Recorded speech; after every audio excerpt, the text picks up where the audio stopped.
중개사별로 다 틀리거든요. 그러면은 중개사별로 매물을 다 받아놓고 할증을 평균으로 때려가지고 뭐 120%, 130%, 150% 이렇게 얘기했으면 그거의 평균을 때려가지고 이 할증 부분만 이게 동률로 딱 때려버리는 거예요. 예. 그러면 이 프리미엄이 이 할증의 동일한 가격대로 이렇게 딱 정렬이 되겠죠. 그럼 중개사별로 저 150% 얘기한 중개사분은 프리미엄이 너무 높게 책정을 한 거고 120% 얘기한 분은 낮게 책정한 거니까 이 할증 부분만 그쪽 현지 중개사들한테 저는 한 30분한테 얘기해 몇 프로 주셨어요. 그러면 중개사분들이 당당하게 계시는 분도 계시고요. 이거는 괜히 나중에 틀릴 것 같아서 말씀 못 드리겠는데요. 그래서 그냥 몇 프로 주셨어요. 그러면 뭐 그냥 저는 120% 줬습니다. 막 이렇게 이제 꼬드겨내서 알아보세요. 예, 그러면 요 동률이 나올 거예요. 예. 자, 그래서 요거 예제예요, 예제. 예. 요거 계산식을 정리해 놓은 거고요. 밑에. 그러면 요 예제예요. 요거는 빌라예요, 빌라. 그래서, 항상 이게, 정비사 블로그 보면은, 계산하기 편하게 좀 올려주면 좋긴 한데, 항상 제곱미터로 올려놓으세요. 그러면은, 평당가로 변환한 다음에, 13.7평이 나오죠. 그럼 요거에 이제, 공동주택 가격 6,790만원 곱하고, 할증 150%, 이 빌라니까. 그러면 예상 감평가가 나와요. 그럼 매매가가 3억 5천이니까, 예상 감평 빼면은 예상 프리미엄이 2억 815만원이 나오는 거죠. 예. 그러면, 근데 여기 전세가 껴있으니까 실투금이 이제 3억 천이라고 되는 거예요. 참 이게, 제가 왜 이렇게 이제 중개사분들이 블로그 이렇게 하냐 보니까 이제 물건을 뺏길 것 같으니까 이렇게 약간 좀 이렇게 좀 조금 이렇게 뭐라고 해야 편하게 안 올려놓으세요. 예. 프리미엄도 기재 안 하시는 분도 계시고, 예. 역으로 좀 계산해서 이 계산 나왔다는 거를 좀 여러분들이 결국은 정비사업 매물들은 블로그도 보시고 뭐 여러 가지 보실 거 아니에요. 그러면 예상 감평이 어떻게 계산됐는지를 그냥 아시라는 얘기예요. 그리고 이건 단독주택이에요. 그래서 이거는 설명드린다기보다는 여러분들이 한번 보고 하시면 돼요. 그냥 말 그대로 수치별로 그냥 매칭을 제가 해놨어요, 옆에. 예. 그래서 이거는 제가 올려드릴 테니까 보시고 제발 한 번만 하십시오, 한 번만. 예. 그러면 다음 매물 볼 때 예상 감평 굳이 막 이렇게 복잡하게 계산할 필요 없이 그냥 이렇게 해서 계산했구나. 할증 부분이 몇 프로였는지만 좀 판단한 다음에 매물 리스트 쫙 작성해가지고 할증만 딱 동률 주고 딱 계산해버리면 되죠. 예. 자, 이제 여기까지 설명을 드렸는데 혹시 여기까지 좀 이해가 안 되시는 게 있으실까요? 물론 요 식에 대한 부분은 좀 이해가 안 될 수도 있는데 이거는 공식이니까 요 수치만 대입을 해서 계산하면 되는 거니까 이건 뭐 지금 봤을 때 이해는 안 되시겠지만 하시면 이해될 거고 이 원리적인 부분들 이해 안 되신 내용이 있으세요? 예. 혹시 졸고 계신 거 아니시죠? 재개발 재건축 정비사업 이론이 좀 재미있을 수도 있는데 졸릴 수도 있어요. 예. 자, 그러면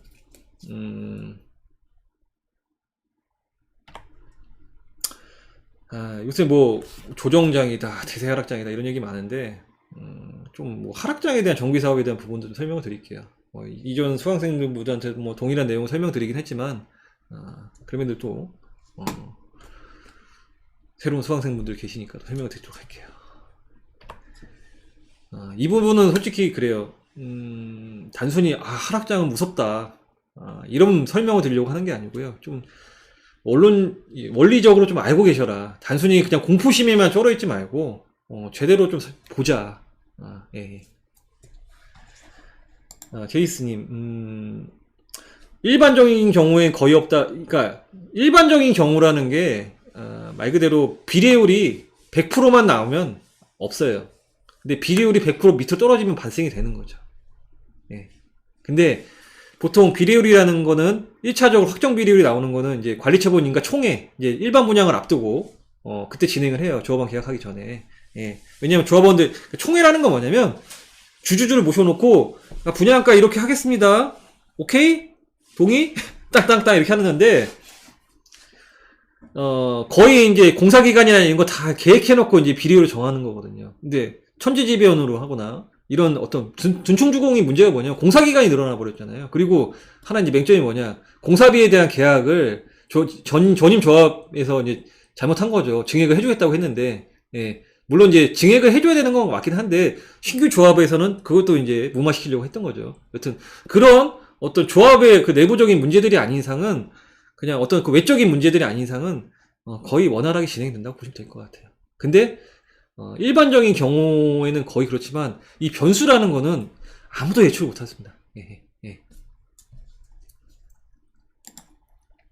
그래서, 조금, 근데 그런 거 있어요. 뭐 이런 사업성을 막 보고 뭐 어떻게든 체크를 해서 뭐 들어가야 된다 하는데 솔직히 제가 아무리 날고기고 그거를 체크를 해도 그 변수는 조합원이 뭐 갑자기 그 조합비를 횡령을 했다 이건 솔직히 저도 뭐 예측 못하거든요. 예, 예. 그래서 아무리 예측을 막 날고기고 막 해도 확정적이지 않은 거예요. 그러면 어떤 거냐, 불확실한 상황에 대한 거는 어떻게 보면 감안을 하면서 확정적인 부분들에 대한 어떤 이런 내용들을 좀 알고 계시고 대응을 해야겠죠. 예, 예. 자, 여기 설명을 드릴게요. 하락장인데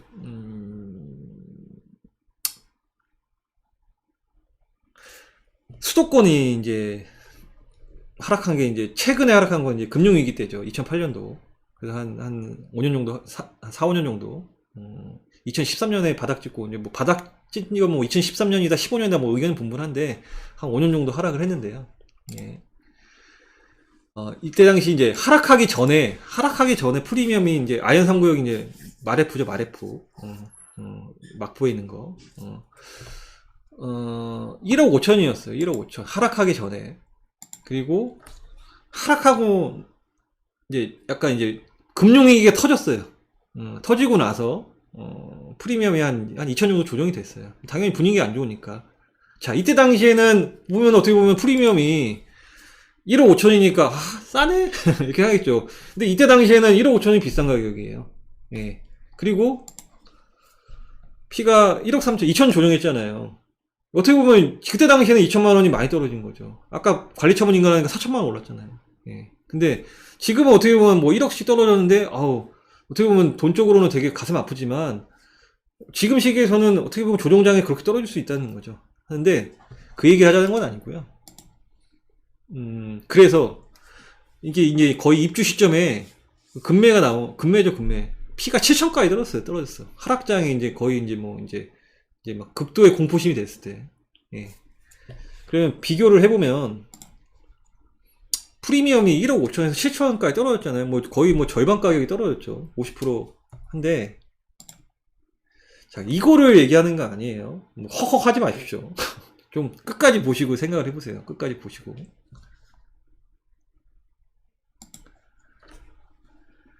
실제 매수가를 좀 보자는 거죠. 매수가. 예. 그러니까 08년도 4월 달에 사신 분하고 12월 달에 사신 분하고 이제 가격 편차를 보면은 물론 조합원 분양가는 올랐으니까 분담금이 늘어난 건 사실이긴 해요. 예. 근데 08년도에도 조합원 분양가 4억 9천에서 이제 프리미엄 1억 9천 나오면 6억 4천이에요. 6억 4천. 근데 12년도 공포심이 극에 달했던 9월 달이죠. 예. 5억 6천. 분양가가 올랐죠. 분담금이 분담금 늘어난 거죠. 근데 프리미엄은 하락했잖아요. 그게 6억 3천이에요. 그러니까 실제 아파트 매수가는 뭐 정점에 샀다거나 하락장에 샀거나 정비사업은 큰 차이는 없다고 봐요. 물론 기존에 08년도에 샀던 분들은 분담금이 늘어났으니까 좀 뼈가 아프죠. 프리미엄도 깎였으니까 속이 쓰리시죠. 근데 정비사업을 투자하시는 분들이 왜 정비사업 이렇게 포커싱을 하시냐, 이런 것 때문에 그러세요. 자, 하락기가 지나고 나서 이 아파트가 신축이에요. 예. 아니면 조정장이 지나고 나서 이 아파트 신축이에요. 예. 2014년도에 한 6억 3천이 6억 3천. 예. 변동 이때 참 파신 분도 대단하시고 사신 분도 대단하신 것 같아요. 근데 지금 뭐 19억이 됐고 또 요새 뭐 조정된다고 해서 뉴스에 막 때리고 있죠. 가격 많이 조정됐다. 예. 근데 솔직히 이런 것 같아요. 정비사업은 솔직히 시간이 좀 필요하거든요. 어떻게 보면 중간 하락장 맞을 수도 있어요. 예. 근데 그 시간에 좀 지나고 나면 신축이 돼 있을 거거든요. 그럼 신축의 유동성빨이 가장 먼저 오기 때문에 이런 좀 메리트가 있다는 거죠. 그러니까 단순히 물론 대표님도 얘기하신 5년 내에 쇼부를 보고 이제 2년 보유하고 일반 가세를 매도하고 막 이런 머릿속에 이제 관념들은 되게 중요한데, 그게 원한대로 되지 않았을 경우에 단순히 그냥 맹목적인 이제 공포감만 갖고 계시지 말라는 얘기예요. 예, 예. 추가적으로 이제 부산을 보여드릴게요. 아까 어떻게 보면 수도권은 좀 하락장을 얘기한 거고, 부산은 조정장이죠, 조정장. 어떻게 보면 조정장이나 대세하락장이나 이런 명칭도 웃겨요. 예. 그럼 지나가면 나봐야 아는 거지만. 예. 부산도 2017년도부터 19년도까지 2년 동안 떨어졌어요. 예. 이거는 빨리빨리 보여드릴게요. 예. 이게 프리미엄이, 이게 남천 2구역이죠. 제가, 저기 3주차 때 수업할 때 오프라인 때, 재미삼아 말씀드렸죠. 느그소장, 남천동의 사이즈 이거, 기억하세요? 예, 남천동이죠. 프리미엄이 이때 당시에 이제, 정점일 때, 그러니까 여기 2017년도 정점 찍고 하락했잖아요. 예. 정점일 때 프리미엄이 2억이었어요, 2억. 예, 예. 이런 거 보면 참 재밌지 않으세요? 부산 남천동의 프리미엄이 2억인데, 아까, 마포, 마레프는 아현 3구역은 피가 1억 5천. 어떻게 보면 서울이 더 쌌죠. 자, 이게 이제 올라서 2억 5천까지 갔어요, 프리미엄이. 근데 이게 언제냐면, 날짜가 보이실지 모르겠어요. 2018년 8월달이에요. 2018년 8월달. 거의 하락, 조정장의 정점을 찍고 있는 때죠. 프리미엄이 좀 올랐거든요. 이제 진행이 되면서. 입주 시점까지 다가오니까. 예. 예. 물론, 지금같이 너무 이제 급격한 외부 변수에 대한 충격 때문에 어쩔 수 없이 지금은 전국적으로 다 좀 조정이 됐긴 했는데, 조정장, 이런 또 대외적인 변수가 아닌 각 지역별 사이클에서는 이런 조정장에서도 또 일부 입지의 또 정비 사업들은 또 가격이 많이는 안 오지만 좀 오르는 경우도 있다는 걸 보여드리는 거예요. 예. 그래서 이게 지금 16억인데도 이것도 조정이 됐어요. 예, 조정이 됐는데, 결국은, 맹목적인 좀 공포심을 갖지 말자는 얘기죠. 예. 그리고 정비사업 같은 경우는 이제 아까 얘기했듯이 계약금도 잔금 100% 구역이 되거나 아니면 계약금은 내야 되겠지만, 계약금을 내고 나면 지금 전국이 비규제가 됐잖아요. 서울 수도권하고 이제 세종 빼고는. 그럼 그쪽에는 이제 중도금 노출 이런 거에 대한 규제 리스크 해지가 됐잖아요. 그러면 추가적인 자금이 들어갈 게 없어요. 그럼 이거를 급하게 매도를 할 필요가 있을까 싶은 거죠. 사이클을 좀 보고. 예. 그래서 이제 투자 포지션인데 이제 마지막인데 좀 이제 시간이 많이 오버됐네요. 정비 사업의 좀 장점에 대한 부분을 좀 아셔야 될 게 이제 솔직히 이제 갭이나 분양권은 어떻게 보면은 리스크는 해지가 돼 있는 거죠. 지어져 있는 아파트니까. 아니면 지어진 거라고 이제 예정된 명확하게 이제 입주 기간이 정해져 있으니까. 근데 아마 이제 전세 세팅에 대한 부분에 대해서 아마 좀 고민이 좀 있으실 거예요. 특히 요즘 시기에. 예. 근데 정비 사업은 어떤 전세에 대한 부분에 대한 역전세나 이런 거 추가적인 자금. 왜냐면 조합원 계약금은 어차피 미리 계산이 되는 거니까. 비리율이 진짜 반토막이 나지 않는 이상은. 그럼 그런 자금만 보유가 돼 있으면 어떤 추가적으로 이제 갑자기 목돈이 들어가야 되거나 이런 상황이 리스크 해지가 좀 가능한 부분이 있어요. 장점은. 그리고 하락기가 도래했을 때 좀 버티기가 좀 가능하죠. 예. 물론 속은 쓰리겠지만. 예. 그렇지만 아까 얘기했듯이 버티고 나면 영원한 상승도 없고 영원한 하락도 없지만 영원한 또 다음 상승 사이클에서는 또 이제 솔직히 미운 오리 새끼가 아니라 백조가 되는 상황이 되는 거죠. 예. 그렇기 때문에 솔직히 정비사업 투자하시는 분들이 정비사업만 하세요. 솔직히 말씀해서. 예. 그리고 근데 그럼에도 불구하고 정비사업에 너무 함몰되지 마십시오. 그리고 가장 좋은 거죠. 세금적으로 규제 비규제 상관없이 입주권 상태에서는 2년 보유하고 나면 일반 과세죠. 예. 그러니까 관처 전에 보유한 상태에서 2년 지난 상태에서 관처가 나면 무조건 또 일반 과세 매도 가능하죠. 그러니까 우리가 흔히 그렇잖아요. 떨어져도 걱정인데 너무 급격하게 올라도 걱정이죠. 왜? 규제될까봐. 예. 예. 근데 규제되더라도 정비사업은 일반 과세를 매도가 가능하니까. 예. 그 다음에 이제 다주택자들한테는 참 정비사업이 좋은 게 입주권이 되면 종부세 포함이 안 되세요. 아니면 이제 고가주택을 지금 1주택을 갖고 계신 분들. 예. 투자는 해야 되겠고, 근데 갭 투자하려고 그러니 종부세는 걱정이 되고, 예. 솔직히 뭐 갭 투자 분양권 해도 되죠. 예. 근데 종부세라는 게 아직은 지금 뭐 법안이 지금 통과도 안 됐고, 예. 그런 부분에서 그리고 입주권을 취득하면은 이제 주택수에 포함이 안 되니까 어떻게 보면 세금적으로 메리트가 있는 거죠.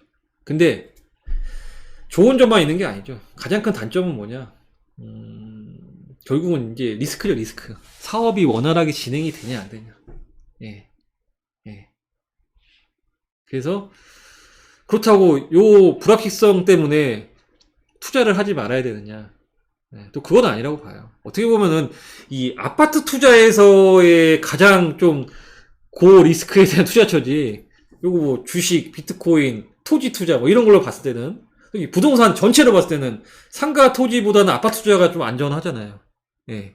그리고 더 큰 범위로 봤을 때는 주식, 뭐 비트코인, 뭐 여러 가지 뭐 투자 방법에 비해서는 부동산이 좀 안전한 거고, 부동산에서 안전한 게 아파트 투자고, 아파트에서 좀 안전한 게 이제 여기 뭐 분양권이나 갭인데, 거기서 조금 리스크가 큰 게 정비 사업인 거죠. 예, 예, 예. 그러니까 그런 범위로 봤을 때는 요 정도의 리스크는 좀 감수를 해야 되는데, 그냥 맹목적으로 리스크 감사라는 얘기가 아니라 요런 일련의 과정들을 좀 알고 계시라는 얘기죠. 예. 예. 그 멸실이 안 된 상태는요, 취득세 4.6%가 아닙니다. 예. 멸실 신고가 되셔야 돼요. 예. 뭐 슬래님이 정확하게 얘기하시네. 예. 예. 상가.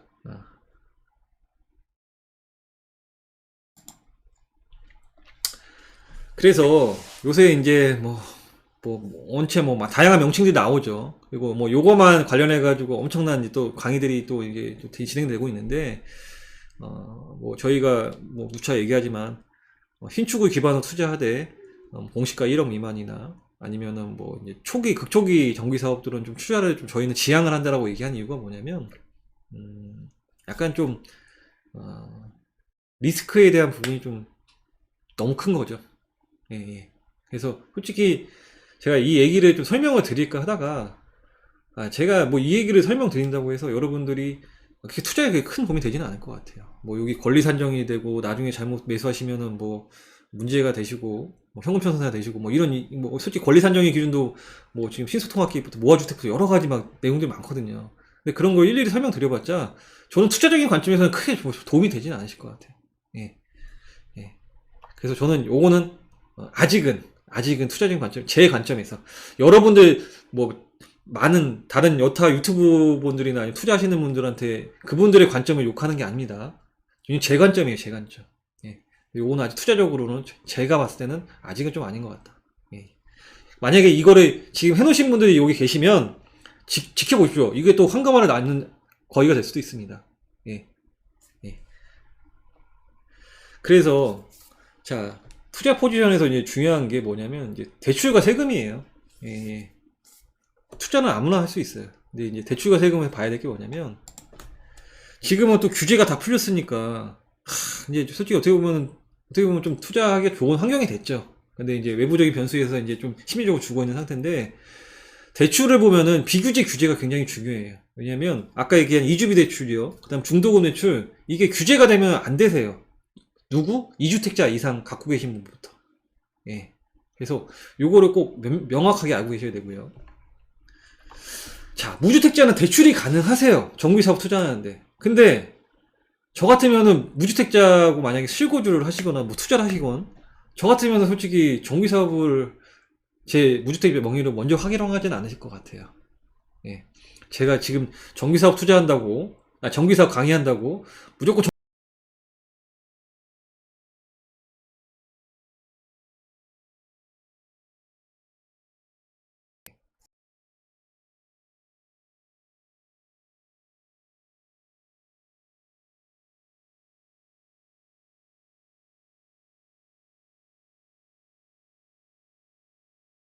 정비사업만 좀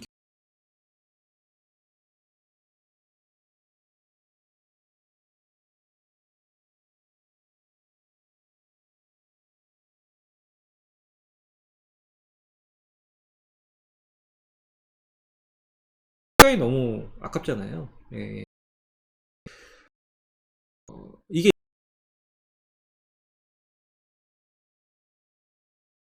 대체 그게 뭐 보시면 될 것 같아요.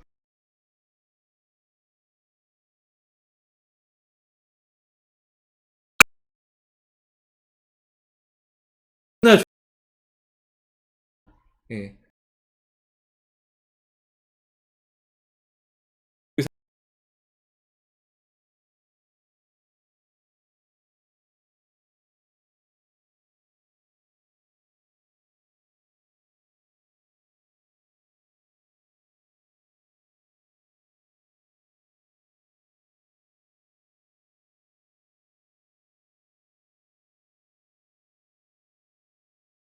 예, 예.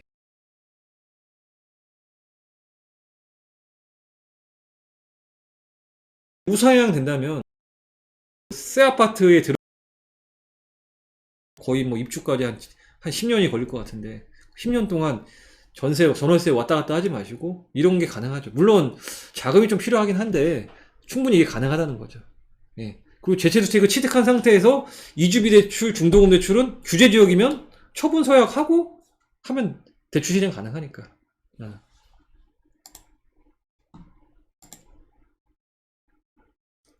그 다음에 만약에 내가 1주택자다. 지금 상황에서는 이제 다들 얘기하죠. 상급지 갈아타기 참 좋은 환경이다. 근데 중요한 거는 내 집이 팔려야죠. 예, 예, 예. 근데 지금은 솔직히 다들 좀 주저주저 하시겠지만 저 같은 경우는 만약에 물론 지금 대출 이자에 대한 부분에서 이제 좀 고민들이 많으시겠는데 지금 주택이 매도가 안 되면 솔직히 이 주택을 그냥 끌어안고 계시지 고 저는 이 주택을 통해서 다른 대안대출을 활용한 다음에 대출을 통해 가지고 새로 주택을 선취한 다음에 갈아타기를 하면 좋지 않을까 싶은 생각이 들어요. 근데 이거는 무조건적으로 이렇게 하라는 얘기는 아니고 이건 좀 위험할 수도 있죠. 매도가 안 되면 좀 걱정이 되니까. 근데 솔직히 그래요. 매도가 지금 이렇게 안 되잖아요. 아마 과연 정부에서 가만히 놔둘까? 거래가 이렇게 어떻게 보면 되게 특수한 케이스죠. 예. 근데 이거는 제가 보기엔 이 물건은 터질 거라고 봅니다. 예, 예. 그래서, 이거는 좀 한번 그냥 생각을 해보시면 될 것 같고요. 자, 이거는 이제 아까는 대체주택 취득을 목적으로 해가지고 이제 한 얘기고, 이거는 이제 내가 1주택이 있는 상태에서, 아까 얘기했듯이, 이제 상급지 갈아타기인데, 관리처분 인가한 입주권을 사게 되면 일시적이가 우리 비과세가 되세요. 그러니까 내가 1주택이 있는 상태에서 여기서 입주권을 이렇게 취득을 하잖아요. 그러면 이 입주할 때까지 이 아파트가 언제 입주할지 모르잖아요. 물론 입주권이긴 하긴 빨리 초기 단계보다는 빨리 진행되겠지만 관처가 난다고 해도 이게 입주할 때까지 5년이 걸릴 수도 있고 6년이 걸릴 수도 있거든요. 그럼 그 기간 동안 내가 여기 이 주택에서 5년, 6년 거주해도 비과세를 받을 수가 있으세요. 예. 그러니까 어떻게 보면 이건 장기 플랜을 보고 투자를 진행할 수도 있는 거죠. 예.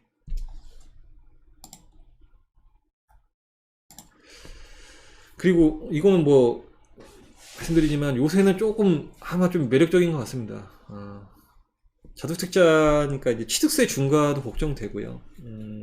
그다음에 이제 양도세 중과도 이제 걱정이 되고 한데 이거를 좀 해치할 수 있는 매물들이 있죠. 재개발 같은 경우는 재건축은 없지만 재건축도 있을 수 있죠. 아파트가 아닌 재건축 지역들은 가능하겠지만 솔직히 요새 좀 이제 요게 많이 나오더라고요. 분위기가 안 좋으니까 다들 좀 분위기 안 좋으면 좋은 거 파시더라고요. 예, 참 좀 솔직히 안 파셨으면 좋겠는데 토지 상가들이 좀 나오기 시작하더라고요. 요새 많이. 예, 예, 솔직히 요게 이제 다주택자들한테는 왜냐면 양도세 중과도 안 되고요. 취득세 중과에서도 배제가 되고요. 예, 주택수에도 계산이 안 돼요. 예, 그러니까 비과세를 노려야 되시는 분도 있고 아니면 장기 보유 특별공제를 노리시는 1주택자가 있을 거 아니에요. 예, 그러면은 굳이 정비 사업 투자를 이제 하려고 하는데 토지 상가를 좀 매수하셔도 돼요. 예, 예. 근데 이게 분위기가 좋을 때는 진짜 매물이 잘 안 나오긴 하거든요. 그럼에도 매물은 찾으면 나오긴 하는데 요새는 또 이런 좋은 매물들이 이제 많이 나오더라고요. 예, 참 이 심리라는 게 참 대단한 것 같습니다. 예. 근데 좀 역행하는 사고를 한다면 정말 좀 좋은 기회이지 않을까 싶은 생각이 들고요. 만약에 지금 이미 투자를 진행해 놓으신 분들은 제가 좀 이따 설명을 드리도록 할게요. 예. 그래서 결론적으로 아마 여러분들 궁금한 게 우리는 이제 무엇을 해야 될까요? 예, 궁금하실 건데 어렵게 한 페이지로 설명을 드릴게요. 한 페이지로. 예. 제가 이제 지난 3주차 때 오프 강의 때도 말씀드렸지만 여러분들이 지금 이제 포트폴리오를 결정해야 될 것 같아요. 예, 물론 아무래도 그런 것 같습니다. 지금은 투자할 분위기가 아닌 것 같은데요. 뭐 포트폴리오 결정하고 뭐 그런 뭐 필요가 있습니까? 반문하실 수도 있는데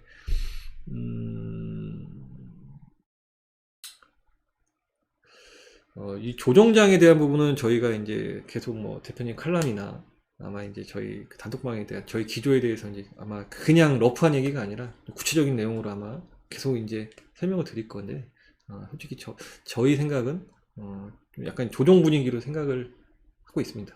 네, 그래서 분명히 요 반등 시점이 솔직히 반등 시점이 되면은 솔직히 포트폴리오로 이거의 생각을 정리 안 해놓으신 분들 같은 경우는 또 우왕좌왕 하실 거거든요. 네, 네. 그래서 포트폴리오 결정을 하고 지금은 전국이 좀 비규제로 좀 풀려 있긴 한데 그럼에도 불구하고 규제 비규제에 대한 언제든지 가격은 상승하면 다시 규제를 먹일 수가 있어요. 그래서 이 규제 비규제에 대한 지역 구분은 이제 의미가 없지만 이 규제가 됐을 경우에 내가 어떻게 탈출 전략이 됐을지 어떻게 자금적인 조달을 할지에 대한 부분 생각을 해놓으세요. 예. 그리고 이제 흐름이 올 지역을 좀 봐야 되는데 지금은 뭐 전국적으로 좀 조정이 되고 있잖아요. 그러면 반대로 얘기하면 그죠. 조정이 가장 덜 된 지역으로 들어가는 것도 하나의 방법이 될 수 있는 거죠. 그거 계속 모니터링 해야겠죠. 예, 예. 그리고 약간 선진입 개념도 중요한 것 같아요. 예. 어차피 정비사업이든 갭이든 분양권이든 2년 보유하고 또는 4년 정도 보유하고 매도를 해야 됩니다. 그 2년 동안 3년 동안 4년 동안의 시간 동안 또 어떤 상황이 발생될지 모르겠지만 그래도 이런 추론적인 부분들 흐름이 올 지역은 좀 생각을 해보셔야 될 것 같고 그 다음에 그 지역이 선정이 되면 정비사업 프리미엄 비교하시면 되죠. 이게 참 그 언제 해요. 자금이 한두 푼 들어가는 게 아닌데 그거 뭐 구역 100개? 저는 100개 다 하겠습니다. 예, 근데 솔직히 초기 극초기 단계들 제하면 솔직히 그렇게 많지는 않으세요. 예, 제가 이제 좀 여러분들 주의 환기시키려고 무조건 해야 된다고 얘기하는데 혹시 극초기 그다음에 뭐 사업 시행 전 단계들 이렇게 뭐 이렇게 어떤 단계별로 나누면 그렇게 많은 구역들이 이렇게 서칭되지는 않을 거예요. 근데 거기서 또 투자금하고 또 연계를 해야겠죠. 네, 그러면 거기서 내가 투자할 지역들에 대한 부분들을 조금 이제 이렇게 선별이 되면 그렇게 많은 구역들을 프리미엄 조사할 필요는 없어요. 네. 자, 이제 마지막으로 좀 드릴 말씀이 있는데요. 아까 보여드린 거죠. 이거 보시고 아까 누가 뭐라 그랬죠? 이게 뭐라고 말씀하신 건데 기억이 잘 안 나는데 분양 연기 되는 거죠. 분양 연기돼서 이게 어떻게 보면은 뭐 가격이 오르면 오르는 대로의 단점들이 있고요. 내리면 내리는 대로 또의 어떤 또 이면적인 내용들이 있습니다. 예. 그래서 이 이면적인 내용들에 대해서 좀 생각을 해보셨으면 좋겠어요. 단순히 가격이 좀 조정되는 거에 있어서 공급 물량에 대한 걸 또 생각을 해볼 수가 있는 거죠. 예, 그래서 제가 드리고 싶은 말씀이 이거예요. 맹목적인 존버를 말씀드리고 싶지가 않은 거예요. 예, 흔히 뭐 올라갈 때는 가자, 내려갈 때는 존버하자. 저는 그런 단어를 솔직히 제일 싫어해요. 예. 그래서 단순히 가격이 조정된다는 거에서 공포나 이런 걸로 이렇게 그냥 심리적인 위축이 아니라 좀 합리적으로 좀 이성적으로 좀 생각 하나하나씩 정리를 해보셨으면 좋겠어요. 예. 그리고 중요한 거는 그런 것 같습니다. 맞아요. 버티는 것도 심리적인 것도 중요한데 자금적인 것도 중요하잖아요. 이게 하나 좀 말씀을 드려볼게요. 2018년도에서 19년도에 조정장이 왔어요. 그때도 좀 분위기가 안 좋았거든요. 물론 그때하고 지금하고 뭐 비교를 그때는 뭐 지나고 나 보니까 올랐으니까 그때는 조종장이 뭐 조종장이었다고 얘기할 수 있는데 그때 당시에도 진짜 안 좋았어요. 예. 예, 그때 당시에 저도 이제 조정되기 전에 이제 투자를 진행한 곳이 있는데, 예, 조정되고 나서 가격이 뭐 우후죽순 떨어졌죠. 예, 예. 근데 솔직히 그거에 대해서 딱히 걱정하기보다는 제가 가장 먼저 한 거는 뭐냐면, 뭐 조정장이다, 대세상승장이다, 뭐 이런 거를 뭐 분석하기보다 제가 제일 먼저 중요한 거는 대출을 싹 다 알아봤어요. 대출부터 해가지고, 이런 말씀 좀 죄송하지만 주변에 돈 빌릴 사람들, 예, 싹 정리를 했어요. 그리고 대출도 그냥 뭐, 아, 나는 대출 안 나올 것 같은데, 아, 나는 뭐 DSR 때문에 안 될 것 같은데, 막 이런 생각이 아니라 상담사들하고 계속 막 미리 저래갖고, 그러니까 저는 살아날 방법을 찾아내는 거죠. 예, 어떻게든 버텨야 되니까. 나는 손해보고 팔지는 않을 거다. 예. 그러려면 그냥 이 자리에서 그냥 앉아가지고, 아, 떨어지네, 미치겠다, 돌아버리겠네, 이게 아니라, 야, 이 시점, 이 시기들을 어떻게 좀 버텨나가야 될까, 이런 좀 방법들을 좀 강구해야 되지 않을까. 그러니까 좀 단톡방에도 좀 질문도 올려주시고 뭐 이런 애로사항들 좀 올려주시면 저희가 다 같이 이제 고민을 해줄 거고, 어차피 이제 좀 강의가 이제 마무리가 됐으니까 세밭이 있죠. 아마 이제 온라인상으로 질문하기가 좀 조심스러운 것도 있으실 거고, 좀 이런 좀 개인적인 사적인 내용들을 다 이렇게 공개하기가 좀 부담스러우실 수 있으니까, 세밭 시대는 이제 전화상으로 대표님하고 마인데커님하고 저하고 이제 셋이 이제 통화를 한 분마다 한 분씩 할 거예요. 예, 그러면은 고민 사항도 있으시면은 어떻게든 좀 그 고민 사항을 좀 해결할 수 있는 방법에 대해서 좀 같이 논의를 해보고 대화를 나눠봤으면 합니다. 그래서 맹목적인 존버가 아니라요. 예, 그리고 요 시장 상황에 대한 것들은 계속 차후에 계속 칼럼이든 단톡방이든 저희가 이제 계속 이제 내용을 전달 드릴 거고, 그래도 이 조정장이라는 기간 폭이 그래도 남아 있잖아요. 예, 그러면은 요거를 버텨야 되면은 가만히 계지 말고 좀 움직이시죠, 같이. 예, 예. 그리고 지금 현재 이제 투자 진행을 시작하셔야 되는 분들은 합리적으로 좀 생각해 봤으면 좋겠어요. 예. 그래서 어느 정도의 이제 바닥은 아마 형성이 될 겁니다. 뭐 그 전에 들어가든 그 이후에 들어가든 우선은 좀 이거는 한번 결정을 해야 될 상황인 것 같아요. 그러니까 뭐 당장 막 투자하라 이런 얘기가 아니지만 어느 정도 시점이 되면은 이제 결정의 기로에 있을 때 합리적으로 좀 판단을 했으면 좋겠습니다. 예. 그리고 아까도 반복된 얘기지만 영원한 상승도 없고 영원한 하락도 없습니다. 예. 예. 그래서 뭐 와인드 캐커님 동일하게 얘기했지만 조금 지금은 조금 버텨야 되지 않을까 싶습니다. 예.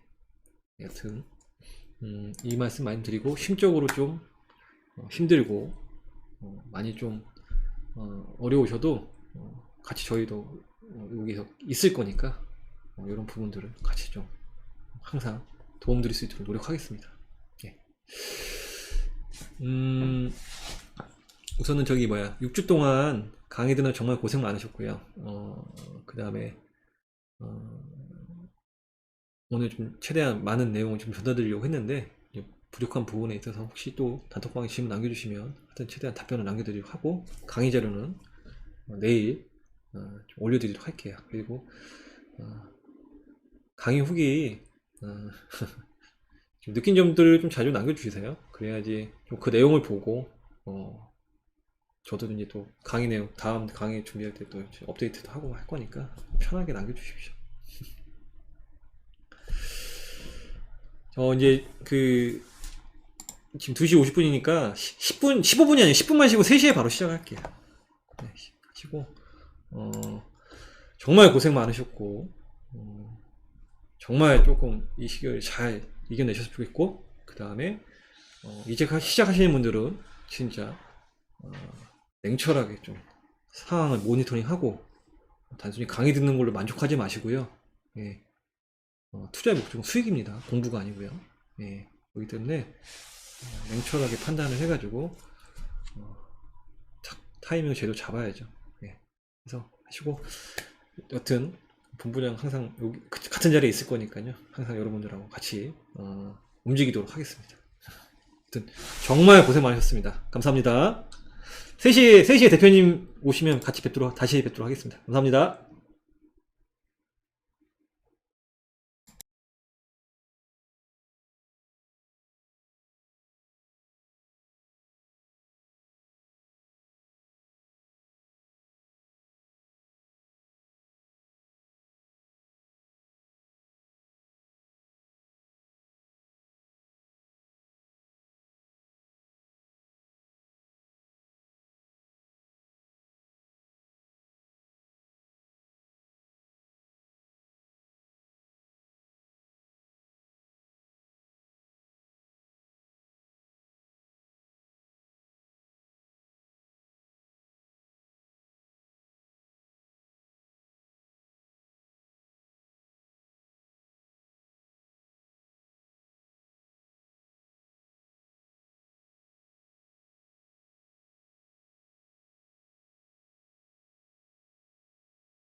방울이님 안녕하세요. 3시에 시작할게요.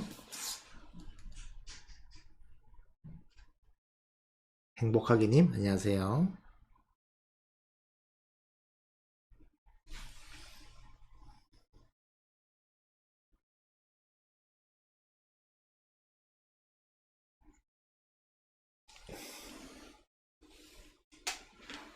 부자둥둥님, 뚜뚜님, 악원님 안녕하세요. 행객님, 보미님 반갑습니다.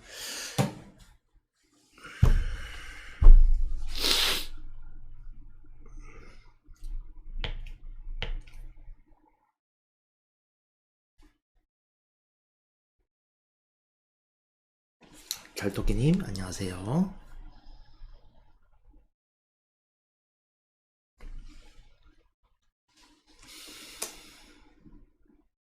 술술님 안녕하세요.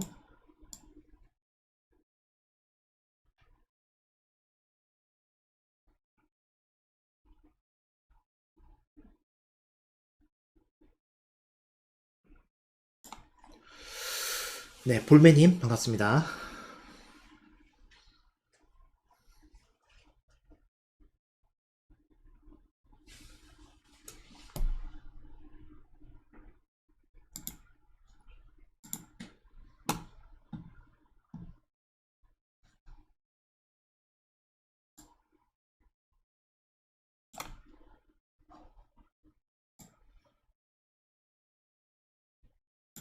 네, 모아님 안녕하세요.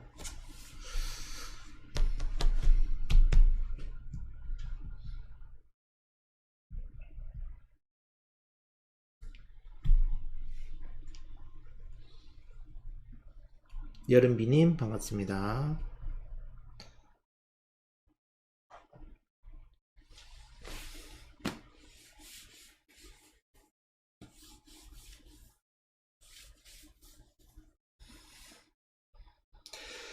행선부님 안녕하세요. 사렛 강주님 안녕하세요. 달진이님 반갑습니다. 네, 달달이님 안녕하세요.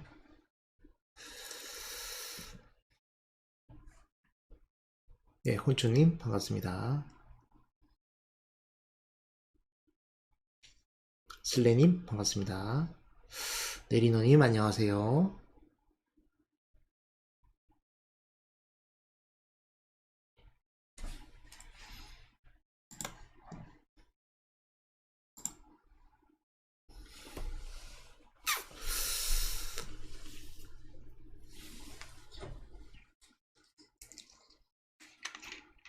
담추님 안녕하세요.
동글님 안녕하세요. 반갑습니다.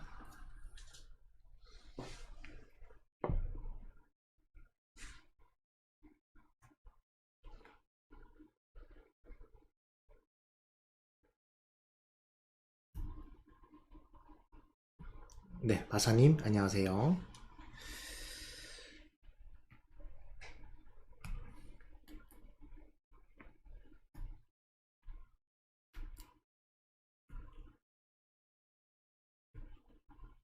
제이지스님 반갑습니다.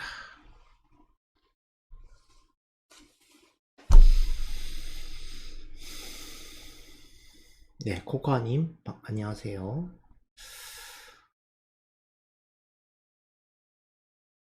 효님 반갑습니다.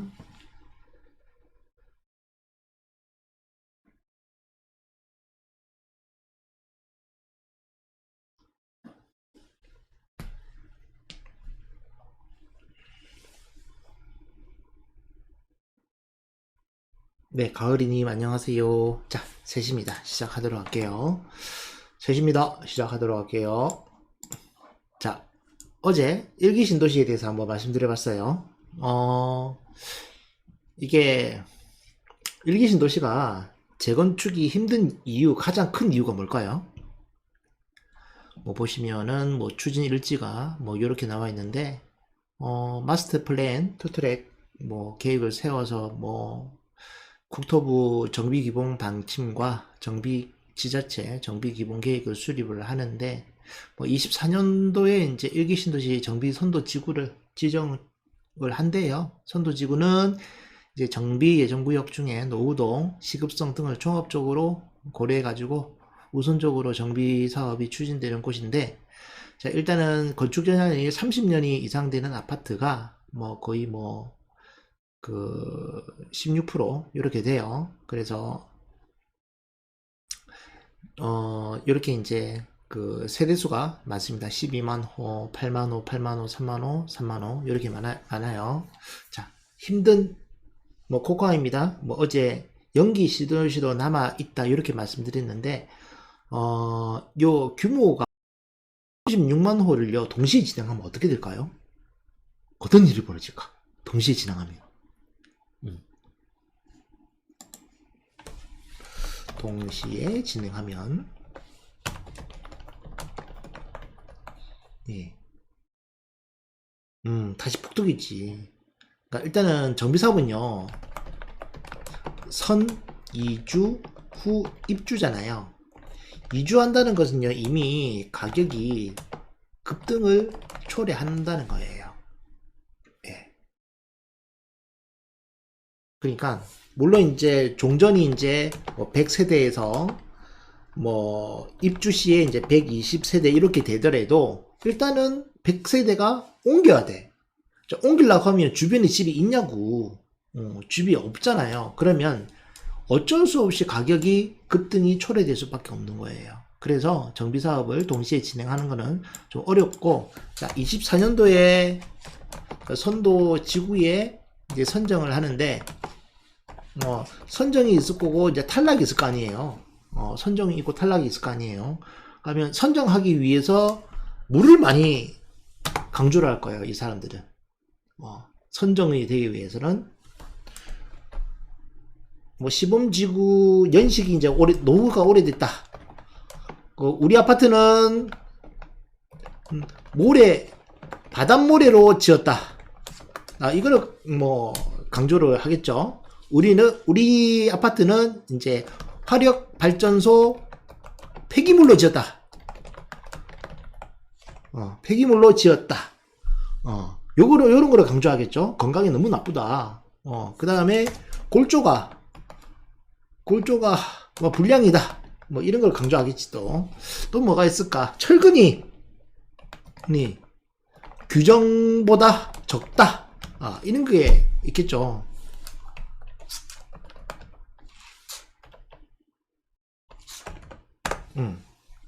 사실 1기 신도시를 지으면서 어디입니까? 안양에 아파트를 짓다가 바닷물에 써가지고 무너져가지고 다시 짓는 경우도 있었어요. 제가 추천드린 그 책에 보면 나와 있습니다. 그리고 뭐 요즘에는 좀 덜한데 화력발전소 폐기물, 일본에서 화력발전소 폐기물이 일본 폐기물을 전량 한국이 수입을 합니다. 전량 한국이 수입해요. 이 수입된 것을 시멘트 공장에 가서 섞어요. 섞어가지고 레미콘이 만들어집니다. 네. 이거 아시는 분 알고요. 모르는 분 몰라요. 네. 그만큼 콘크리트가 사람 몸에 안 좋아요. 네. 그래서 뭡니까? 이거 성분 분석해보면요. 성분 분석해보면 하여튼 안 좋은 게 많아. 안 좋은 게 많아. 그래요. 그렇게 해서 이게 뭐 되는데, 문제는 동시가 어렵다. 문제는 동시 진행이 어렵다. 왜? 선 가격 급등 후 공급이라서. 네. 그렇기 때문에 좀 어려운데, 제가 이걸 어떻게 활용해야 되냐? 좀 어려울 것 같고요. 24년 돼도 안 될 것 같아. 24년 되고 나서 한 10년 지나면 10년 이상 걸릴 듯 합니다. 자, 그러면은 결국은 일기 신도시는 가격이 급등할 때마다 매도 타이밍 이렇게 잡으면 될 것 같아요. 네. 그래서 이렇게 한번 정리해 보도록 할게요. 그래서 여러분들이 뭐 작년에 뭐 미친 듯이 상승할 때 막 일기 신도시 사야 되지 않겠느냐 이런 말이 있었는데, 저는 하지 말라고 했어요. 어차피 안 될 거다. 네네. 그래서 대중을 이용하는 그런 투자자가 되시기 바랍니다. 자, 다주택자 입주권 보시면요. 이게 왜 그러지? 예. 다주택자는요, 비규제 지역이면 일반 과세입니다. 맞죠? 당연히 이제 비규제니까 일반 과세죠. 자, 규제 지역에서는요, 관리처분 인가 전에는 주택수에 따라서 중과세입니다.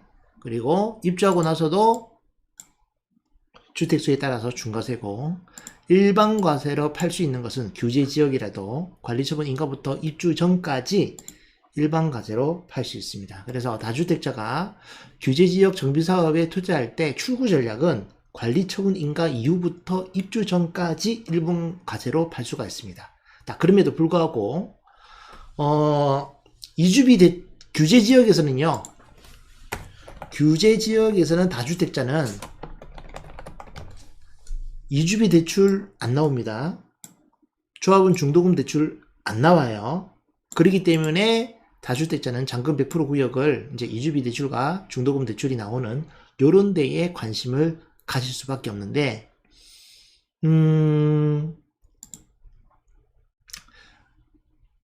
비규제 지역에 이주비 대출과 조합원 중도금 대출은 제한이 있습니까? 없습니까? 이론상. 비규제 지역은 다주택자가.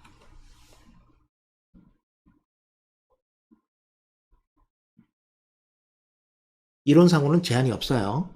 이론상으로는. 물론 DSR을 보겠지만, 네, 제한 없어요. 이론상. 자, 그런데 규제 지역에서는 다주택자는 여기에 제한이 된다. 이렇게만 좀 아시면 될 것 같고요. 자, 그러면은 1주택자예요. 자, 관리처분 인가 전에 2년 보유 만족을 하면 비과세입니다. 왜 그렇죠? 비규제 지역은 거주 요건이 없잖아요. 없어요. 자, 예를 들어서 관리처분 인가 1년 전에 매수해 가지고 일반 분양 시점에 매도를 하면 어떻게 될까요? 1주택자가 관리처분 인가 전에 1년 전에 매수하고 멸실이 됐어요. 이후 멸실. 총 3년 보유. 비과세일까? 일반과세일까?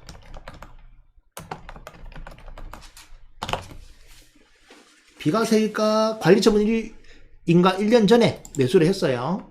그리고 나서 사고 나서 1년 뒤에 관리처분 인가가 나고 뭐 2주 철거 해가지고 총 3년 보유해가지고 매도를 했어요. 비과세일까? 일반과세일까?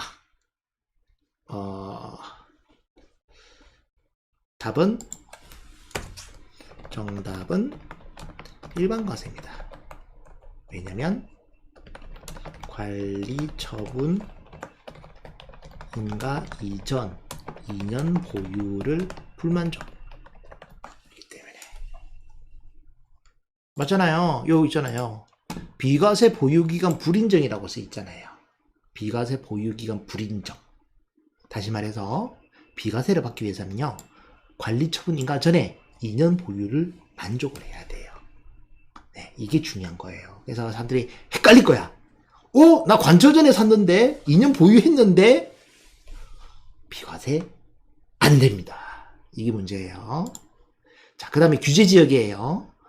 관리처분 인가 전 보유 거주 2년을 만족을 해야지 언제든지 팔면 비과세가 되는 겁니다. 네. 그래서 규제 지역은 거주 보유까지 만족을 해야 된다. 그래서 결국은 비과세 보유 기간은 관리처분 인가 이후에는 인정을 안 해준다. 이렇게 보고 있습니다. 자, 1주택자가 관리처분 인가 전까지 보유 2년 보유하고 규제는 거주까지 한 다음에 언제든지 팔면 비과세입니다. 자, 우리가 이제 일시적 1가구 2주택 있죠? 정비 사업을 2년 보유 이후에 관처가 나면 비과세가 됩니다. 그래서 일시적 1가구 2주택 우리가 흔히 갭 플러스 갭 혹은 뭐 갭 플러스 분양권인데 정비 사업 플러스 갭도 가능하죠? 정비 사업 플러스 갭 가능하죠? 네, 제이시스님 맞습니다. 중간에 바뀐 경우에는요, 보유만 해도 비과세입니다. 자, 거주 요건은요. 비과세 거주 요건은요. 취득 시점 기준이에요. 취득 시점. 중간에 내가 비규제일 때 취득을 했어요. 그럼 비규제는 거주 요건이 없잖아요. 근데 도중에 규제를 바뀌었어요. 즉, 취득 시점 거주기 때문에 아무 문제가 없다. 그렇게 해서 이게 이제 정비 사업을 이제 관처전 2년 보유 만족을 하고 플러스 갭을 하는 경우도 있고요. 또 갭 플러스 관처전 2년 보유가 만족이 되면 요렇게 일시적 1가구 2주택이 가능합니다. 자, 그러면 우리가 정비 사업 플러스 갭 조합을 본다고 하면 내가 정비 사업을 맨 처음에 매수했을 때 2년 이후에 관리 처분 인가가 나야 되는 거예요. 만약 2년 이내에 관리 처분이 나버렸다. 그러면 말짱 도루묵 되는 거예요. 가장 아까운 게 뭡니까? 내가 샀어. 그런데 23개월 뒤에 관처가 나버렸네. 그럼 나 23개월 동안 뭐 한 거죠? 삽질한 거죠? 삽질한 거예요. 비과세 안 돼요. 일반 과세입니다. 네. 이게 큰 차이가 있다. 그래서 관처가 내가 사고 나서 2년 뒤에 나야 된다.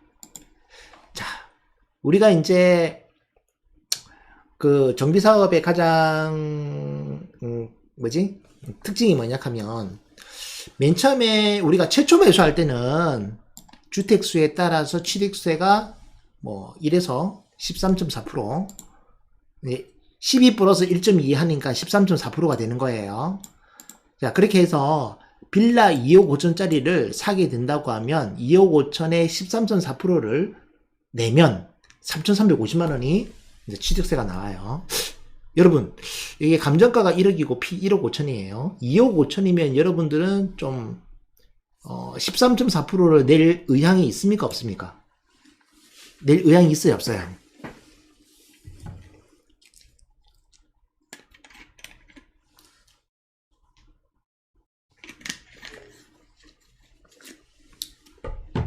나는 아깝다. 없다. 네, 카밀님, 내셨군요. 자, 이렇게 한번 생각해 보세요. 매매가가 4억이라고 하면, 4억이라고 하면, 한 4,800, 5천만 원 되잖아요. 좀 부담스러워. 근데 3천만 원, 3억 이하잖아요? 그러면 내시는 분들이 제가 많이 봤어요. 매매가가 3억 이하다. 그러면 보통 내더라고요. 한 4천만 원 되잖아요. 근데 아파트가 분양권이다. 주택수에 따라서 13.4% 내야 되잖아요. 분양가가 6억, 7억 돼버리면 이거는 한 제네시스 풀옵션을 한 대를 줘야 되기 때문에 굉장히 부담스러워요. 결국은 뭐냐? 절대 매매가 기준으로 3억 이하는 좀 내고요. 3억이 넘어가 버리면 14.4%를 좀 감당을 못 하시더라고요. 그래서 한 3억 기준으로 잡으시면 될 것 같아요. 자, 그런데 이게 이제 최초 취득할 때는 13.4%를 물었는데 일단은 등기할 때는 어떻게 됩니까? 등기할 때. 자, 분담금에 따라서 또 한 번 더 내요. 왜? 원시 취득이기 때문에. 자, 조합원 분양가가 평당 1,000만 원 해가지고 3억 4천이에요. 요 감정평가가 1억이었잖아요. 감정평가 금액이 1억이니까 나머지 조합원 분양가 3억 4천에서 1억을 빼면 분담금이 2억 4천입니다. 2억 4천인데 여기에 보시면 2.96, 그러니까 8호제곱미터 이하는 2.96, 8호제곱미터 이상은 3.16인데 한 700만 원 정도가 등기할 때 필요한 돈이에요. 그래서 가장 중요한 점 뭡니까? 정비사업은 입주할 때 취득세 중과 부담이 없어요. 취득세 중과 부담. 자, 정리 한번 해보도록 할게요. 다주택자. 자, 분양권, 취득세 13.4%. 엄청 부담이에요. 입주권은요? 2.96% 다소 낮음. 그러면 등기가 가능하죠? 네. 등기가 가능하죠. 자, 그러면은 현재 전국적으로 조정장이에요. 근데 이제 정비 사업이 P가 이제 조정이 되어 가지고 등기를 이제 생각하는 시점이 있어요. 등기 시점에 가격이 많이 조정이 됐다고 하면 분양권을 사야 되는 거예요? 입주권을 사야 돼요. 다주택자 입장이라면. 바보같이 요거 내면서 등기 친 사람은 많이 없을 거예요. 아마 요거 내면서 등기 치는 사람이 있지 않을까, 그런 생각이 듭니다. 네, 그런 생각이 들어요. 자, 그러면은 어차피 등기 시점에 다주택자라고 하면, 뭐 다주택자는 법인도 같은 세율이잖아요. 그러면은 다주택자는 2년 보유이고 법인은 즉시 매도해도 그냥 법인세가 뭐 20% 플러스 법인세 플러스 추가 과세잖아요. 자, 그러면은 법인의 가장 큰 부담은 뭘까요? 법인의 부담. 6월 1일 기준 종부세잖아요. 종부세.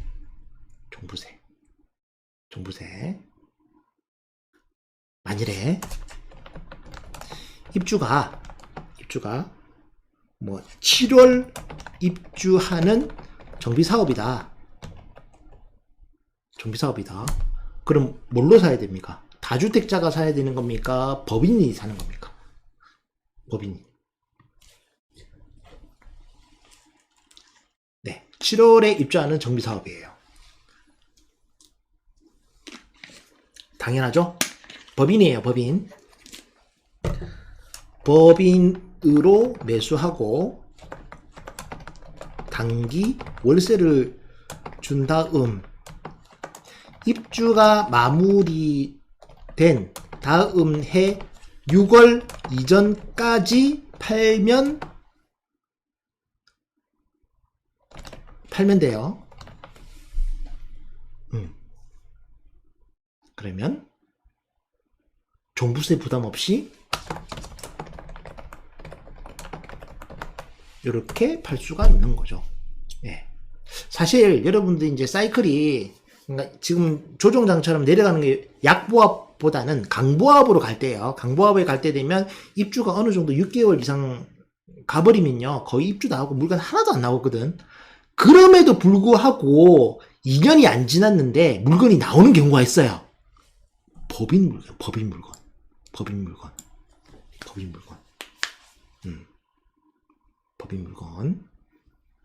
자, 법인으로 해가지고 단기 월세를 줘요. 그럼 누구한테 임대를 줄까요? 누구에게 임대를 줄까? 누구한테 주시려겠어요?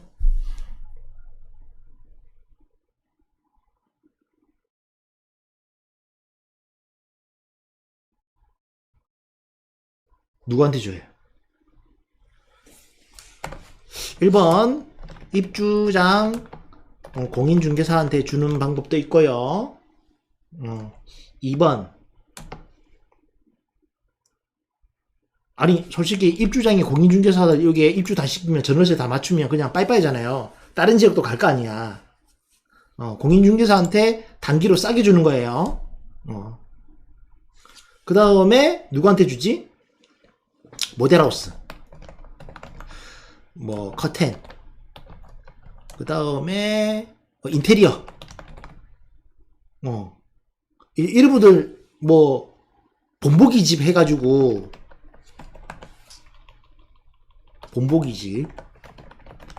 집 해가지고 빌리잖아요. 그럼 커튼 쫙 있고 입주 막 하고 있는데 막 커튼 사람 보고 와가지고 뭐 보여주는 집 그렇게 해가지고 뭐 커튼 팔고 또 뭡니까 뭐 인테리어 막 이렇게 짠 했습니다 하면서 막 보여주고 그러잖아요. 이런 집으로 단기 임대를 주는 거야. 단기 임대. 그러면 법인 소유인데 종부세 부담 없이 이렇게 6개월 내지 한 1년이 안 되는 시점에 요거 등기치고 그냥 팔아버리면 좋은 가격을 받고 팔 수가 있잖아요. 네. 요렇게 하는 방법이 있습니다. 네. 이렇게 하는 방법이 있어요. 자, 일단은 뭐냐. 입주권도 사실 사이클이 연동이 돼요. 결국은 앞에 뭐 법인으로 매수해가지고 이렇게 이제 단기 임대를 주는데 오른 시점에 팔면 돼요. 오른 시점. 근데 다주택자인데 신축을 등기치고 안 오른 경우도 있어요. 그럼 2년 지났다가 전세 한번 주고 안 오르네. 또 4년 차에 또 전세 한번 주고 안 올랐네. 8년까지 한번 버텨봐. 8년까지. 그러면 언젠가는 올라가 있겠지 뭐. 예. 아니 10년이 돼도 입주된 지 10년이 돼도 신축이에요. 네. 그리고 다주택자는 입주권이 여러 개 있어요. 뭐 많으면 많을수록 좋죠. 그러니까 규제가 되든지 말든지 관천한 입주권이 여러 개 있으면 노후 보장이 완료가 됩니다. 자, 예를 들어서 입주권 1번, 2번, 3번, 4번, 5번 이렇게 있어요. 이 오른 금액이 한 1억 올랐어. 2번 물건은 2억 올랐어. 3번 물건은 1억 5천 올랐어. 4번 물건은 또 1억 올랐어. 5번 물건은 또 1억 올랐네. 네. 자, 또 2년 뒤에 다음 해 이게 또 2년 오른 게 갑자기 또 이제 총 오른 금액이 뭐 2억으로 이제 변할 수도 있고요. 2억 오른 게 이제 4억으로 변할 수도 있고, 그 다음에 이게 뭐 안 오를 수도 있어. 1억 오른 게 뭐 다시 이제 1억으로 할 수도 있고, 오히려 요거는 이제 0.5로 떨어질 수도 있어요. 뭐 팔면 됩니까? 요거 팔면 되죠? 요거 팔면. 아니, 5개 중에서 한 개만 올라가면 되잖아. 맞잖아요. 그리고 입주권이라서 규제, 비규제 상관없이 일반 과세잖아요. 이거 하나 딱 팔면 되겠네. 이거 하나 팔면 돼. 많이 오른 거 팔면 돼요, 진짜. 그리고 4억 남고 4억 양도 차익 세금 한 1억 2천.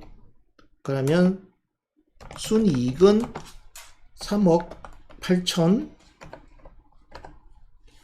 3억 8천이고 이제 와이프에게 4천 주고 남은 금액이 이제 3억 4천 되는 거지. 요걸로 이제 나머지 금액을 좀 재투자한다든지 뭐 이렇게 하면 되잖아요. 네. 2억 8천이에요. 죄송. 산수가 안 맞았습니다. 요렇게 하면 되는 거지. 이렇게 하면. 자, 이렇게 매년 한 개씩 팔고 또 요 2억 4천으로 한 개를 투자할 수도 있고요. 또 물건을 늘려가지고 2개를 투자할 수도 있고 그래요. 그렇게 하면서 아니면 진짜 똘똘한 걸로 계속 5개를 돌리든가 좋은 걸로 돌리든가 요렇게 하면 노후 보장이 된다. 이렇게 볼 수 있겠습니다. 자, 매년 부부가 각자 명의로 처음에는 공동 명의를 하겠지. 왜? 양도세 절감을 위해서요. 그래서 정비 사업에 투자하고 이제 일단은 사전 점검